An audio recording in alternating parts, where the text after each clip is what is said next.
बिस्मिल्लाहिर्रहमानिर्रहीम। अस्सलाम वालेकुम। कैसे हो दोस्तों? मैं उम्मीद करता हूँ कि आप सब खैर आफियत से होंगे। दोस्तों, आज मैं आपको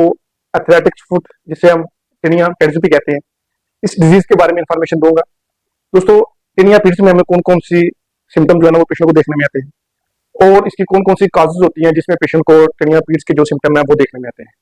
और लास्ट में मैं आपको होम्योपैथिक मेडिसिन बताऊंगा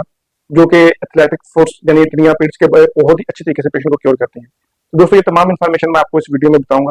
तो मेरी सबसे गुजारिश है कि वीडियो को एंड तक लाजमी देखें। मैं हूं डॉक्टर उमर, और आपको अपने चैनल होम्योटेक में खुश आमदीद कहता हूँ।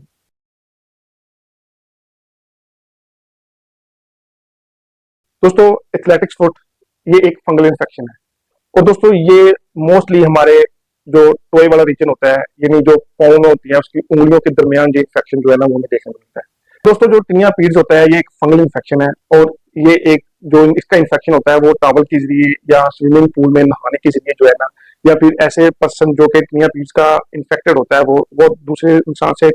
टच करेगा, तो वो जो फंगल इन्फेक्शन है वो दूसरे जो इंसान में जो है ना वो मुश्किल हो जाएगा। तो ये एक फैलने वाला जो है ना एक वायरस जो फंगल इन्फेक्शन है। तो दोस्तों, ये जो फंगल इन्फेक्शन होता है इसमें जो मोस्टली जो हमारे पाँव की जो उंगलियां होती हैं उनके दरमियान जो है ना इन्फेक्शन जो है ना वो देखने में आता है। तो दोस्तों, ये इन्फेक्शन जो है ना वो फंगल इन्फेक्शन की वजह से जो उंगलियों के दरमियान जो है ना एक रेडनेस जो है ना वो देखने में आती है, एक स्कैलिंग जो है ना वो देखने में आती है, एक फ्लिकरिंग जो है ना वो देखने में आती है,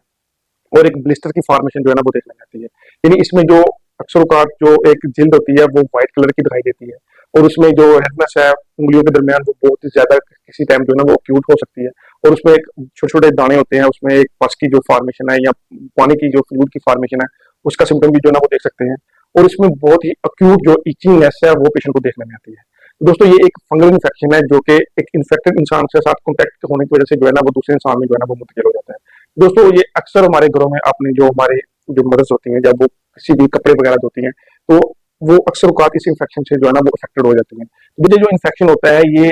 नंगे पाँव चलने से भी फैलता है, और उसके साथ जब कोई भी इन्फेक्टेड इंसान किसी कमरे में सोया हुआ हो और उस कमरे में जब दूसरा इंसान लेटेगा तो उसमें भी ये जो इन्फेक्शन है वो मुंतकिल हो सकता है। यानी ये बहुत ही ये एक जो है ना सेंसिटिव फंगल इन्फेक्शन है जो कि किसी इन्फेक्टेड इंसान के कॉन्टेक्ट आने में जो है ना वो बहुत जल्दी से जो है ना वो फैल जाता है। दोस्तों, सबसे पहले मैं आपको बताता हूँ कि जो टिनिया पीड्स के सिम्टम है पेशेंट को वो कौन कौन से दिखाई देते हैं। तो दोस्तों, ये जो टिनिया पीड्स के जिसमें इन्फेक्शन है इसमें जो उंगलियों के दरमियान जो है एक रेडनेस जो है ना वो दिखाई देती है, एक छोटे छोटे जो है ना वो दाने दिखाई देते हैं, उसमें जो मवाद की फॉर्मेशन है वो दिखाई देती है, और उसके साथ जो स्किन होती है उसमें जो एक इचिंगनेस वो देखने में आती है, एक स्कैलिंग का सिम्टम जो है ना वो देखने में आता है, उसके साथ जो है ना एक फ्लैकरिंग जो है ना स्किन वो देखने में आती है, और उसके साथ जो एक स्किन की क्रस्टिंग जो फॉर्म है वो भी पेशेंट में जो है ना वो देखने में आती है। दोस्तों, ये फंगल इन्फेक्शन है, किसी पेशेंट में ये जो इन्फेक्शन होता है वो बहुत ज्यादा अक्यूट होता है, और जो पेशेंट होता है अक्सर औकात आपने देखा होगा कि अगर किसी पेशेंट की उंगलियों के दरमियान इस तरह के रेडनेस रैशेज हैं तो वो उन पे जो है ना एक डर्माटाइटिस जो एक पाउडर फॉर्म होती है वो उसके ऊपर जो है ना वो अंडेलते हैं ताकि ये खुश्क हो जाए, और उसमें थोड़ा सा पेशेंट को सुकून होता है। दोस्तों, अब मैं आपको बताता हूँ कि टिनिया पीड्स के पीछे कौन कौन सी काजेज होती हैं जिसमें इंसान में जो है ना ये फंगल इन्फेक्शन जो है ना वो फैल रहा है। दोस्तों, ये एक फंगल इन्फेक्शन है, और ये टच करने से जो है ना वो इन्फेक्टेड इंसान के साथ राब्ते में आने से जो है ना फैल जाता है। तो दोस्तों, आप किस तरह किसी इन्फेक्टेड इंसान के साथ राब्ते में आ सकते हैं? अगर किसी ने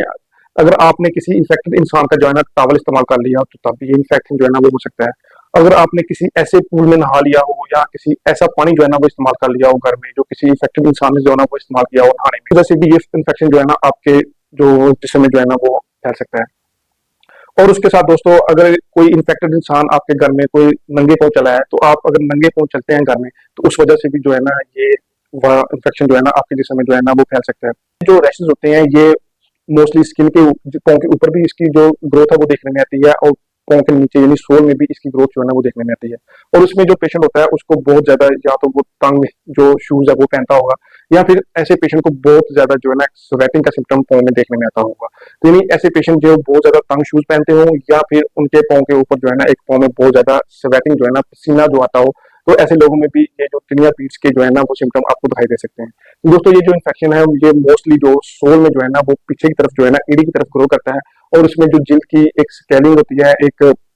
फ्लेकनिंग होती है, क्रस्टिंग जो है ना होती है, इचिंग होती है, रेडनेस होती है, और एक छोटे छोटे दाने जो है ना उसके सिम्टम आप पेशेंट को देखने में आते हैं। दोस्तों, अब मैं आपको होम्योपैथिक मेडिसिन बताता हूँ जो कि टिनिया पीड्स के केस में बहुत ही अच्छे तरीके से पेशेंट को क्योर करती हैं। तो दोस्तों, इसमें बहुत ही अच्छा वर्क करती है होम्योपैथिक मेडिसिन ग्रेफाइटस। दोस्तों, अगर किसी पेशेंट की स्किन के ऊपर स्कैरिंग है व्हाइट कलर के पैचेज हैं और उसमें एक स्केयर जो है ना उसकी फॉर्मेशन बन गई है और एक फ्लिकरिंग का सिम्टम देखने में आता है और उसमें बहुत ज्यादा इचिंगनेस है, खारिश है, रेडनेस है। तो ये मेडिसिन ग्रेफाइटिस स्किन के केस में बहुत ही अच्छे तरीके से पेशेंट को क्योर करेगी।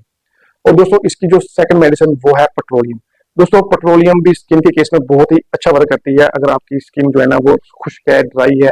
और उसके साथ जो है ना वो आस्ता आस्ता उसमें एक क्रैक जो है ना वो पड़ गया हो और उसके साथ बहुत ज्यादा इचिंगनेस जो है ना स्किन के केस में आपको दिखाई देती हो, यानी जो स्किन है वो बहुत ज्यादा ड्राई हो, खुश्क हो, उसमें एक क्रैक जो है ना वो पड़ गया हो, स्किन में जो है ना क्रैक पड़ गया हो और उसके साथ बहुत ज्यादा इरप्शन जो है ना वो देखने में आती हो, तो ऐसे केस में पेट्रोलियम बहुत ही अच्छा वर्क करती है। और दोस्तों उसकी जो बात जो थर्ड मेडिसिन वो बहुत अच्छा वर्क करती है वो है थूजा। दोस्तों थूजा एक ऐसी मेडिसिन है जो कि अगर आपके स्किन के में पानी की मवाद जो है ना वो बन गई हो, किसी भी जो ना बम्प बना हो या कोई दाना बना हो या थोड़ी सी इरप्शन होती हो और उस पर किसी किस्म की जो एक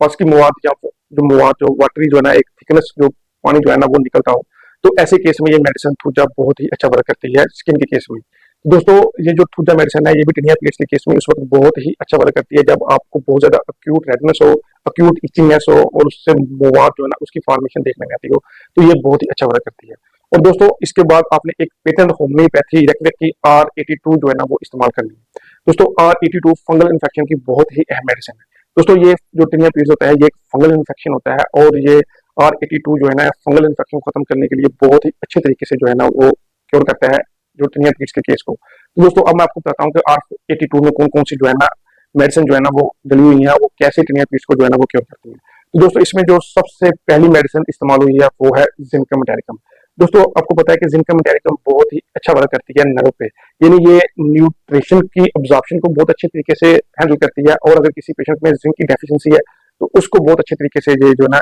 हैंडल करती है। दोस्तों ये हमारे इम्यून सिस्टम को और जो जिंक की डेफिशिएंसी को और उसके साथ जिसमें न्यूट्रिशन की अब्जॉर्प्शन को इंप्रूव करने के लिए ये मेडिसिन बहुत ही अच्छा वर्क करती है, यानी ये हमारे जिस्म की इम्यूनिटी को एनहांस करती है ताकि वो फंगल इन्फेक्शन को खत्म कर सके। दोस्तों इसके बाद जो सेकंड मेडिसिन इस्तेमाल हुई है इसमें वो है इकिनेशिया। दोस्तों इकिनेशिया हमारे इम्यून सिस्टम को बढ़ाने के लिए, हमारे जिस्म की जो एक वायरस से इन्फेक्शन से लड़ने की कुव्वत को बढ़ाने के लिए ये मेडिसिन बहुत ही अच्छा वर्क करती है। और दोस्तों इसमें जो थर्ड मेडिसिन इस्तेमाल हुई है वो है क्लाइमेडिया। दोस्तों क्लाइमेडिया ये एक एंटी फंगल नसोड है और ये फंगल के केस में इन्फेक्शन को बहुत ही अच्छे तरीके से जो है ना वो क्योर करता है। और दोस्तों इसमें जो फोर्थ लास्ट मेडिसिन इस्तेमाल हुई है वो है टिकोमा। दोस्तों ये टिकोमा जो मेडिसिन है ये एक एंटी फंगल हर्ब है जो कि फंगल के इन्फेक्शन को खत्म करने के लिए बहुत ही अच्छा जो है ना वर्क करती है। तो दोस्तों अगर किसी पेशेंट को फंगल इन्फेक्शन का इशू है और उसको जो पाँव की जो उंगलियां होती हैं उनके दरमियान जो है ना एक इचिंगनेस है, खारिश है, एक टिनिया पीच का सिम्टम देखने में आता है, ऐसे केस में ये R82 ड्रॉप जो फंगल इन्फेक्शन को खत्म करने के लिए बहुत ही अच्छा वर्क करता है। तो दोस्तों इस मेडिसिन को आपने जो है ना 10 ड्रॉप जो है ना दिन में एक मरतबा इस्तेमाल करने हैं और उसके बाद आपने जो थूजा मेडिसिन है उसको आपने 2 ड्रॉप सुबह के टाइम और उसके बाद आपने पेट्रोलियम मेडिसिन दोपहर के वक्त जो है ना वो 2 ड्रॉप जो है ना वो इस्तेमाल करने हैं और शाम के वक्त आपने जो है ना वो ग्रेफाइटिस 2 ड्रॉप जो है ना वो इस्तेमाल करने हैं। तो दोस्तों ऐसे केस में आप टिनिया पीट्स के केस को बहुत ही अच्छे तरीके से जो है ना वो क्योर करते हैं। दोस्तों मैं उम्मीद करता हूँ कि आपको ये वीडियो पसंद आई होगी। मेरी आप सबसे गुजारिश है कि वीडियो को शेयर करें, चैनल को सब्सक्राइब करें और कमेंट लाजमी करें। Thank you, Allah Hafiz.